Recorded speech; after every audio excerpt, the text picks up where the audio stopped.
प्रिय किसान दर्शकों, बहुत बहुत स्वागत है आपका अपने YouTube चैनल किसान राजस्थान का। दर्शकों, आइए हम आपको जानकारी देते हैं अफीम नीति 2024-25। तो किसान भाइयों, अफीम नीति जारी हो चुकी है। यह सबसे अहम बड़ी खबर बताई जा रही है कि अफीम नीति जारी हो चुकी है।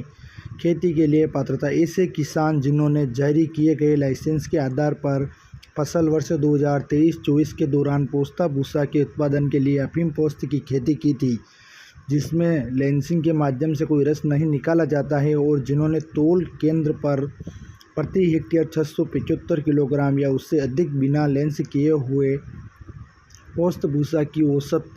उपज पेश की है, उन्हें इस अफीम नीति के पैरा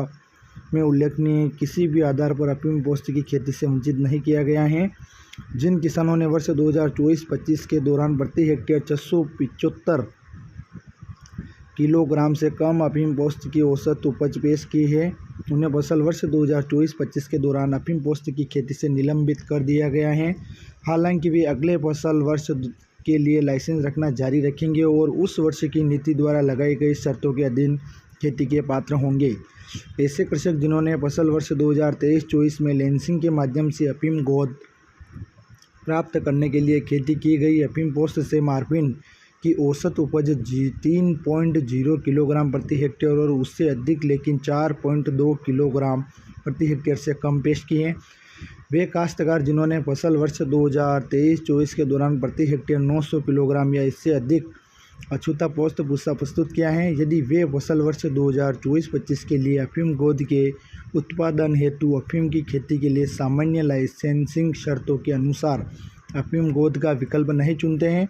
और स्वेच्छा से पोस्ता भूसा के उत्पादन के लिए अफीम पोस्त की खेती जारी करना चाहते हैं, ऐसे काश्तकार जिन्होंने अपनी पूरी अफीम की फसल को वापस जोत दिया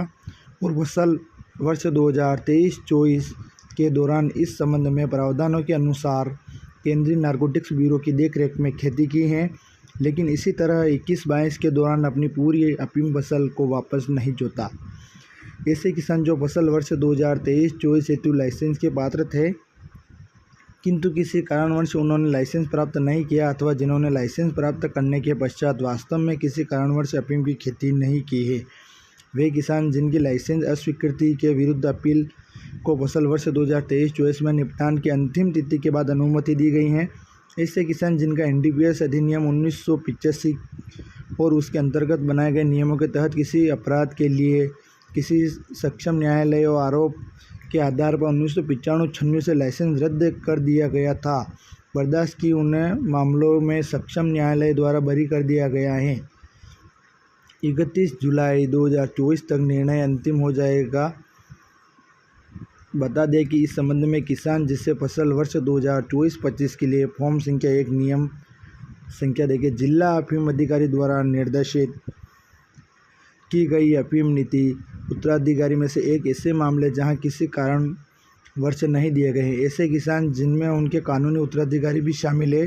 फसल वर्ष 1996 के बाद लाइसेंस प्राप्त था लेकिन किसी कारणवश उन्हें लाइसेंस जारी नहीं किया गया, ऐसे किसान जिनमें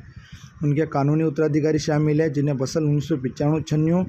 97, 98 लाइसेंस रद्द कर दिया है, जिन्होंने MAQ 25 किलोग्राम प्रति हेक्टेयर से अधिक निविदा दी थी, उनको लाइसेंस जारी किया जाएगा। उन्होंने वास्तविक रूप से खेती के दौरान फसल वर्ष 2023-24 के दौरान अफीम की खेती की थी, जिन्हें लाइसेंस दिया जाएगा। धन्यवाद। जय जवान जय किसान।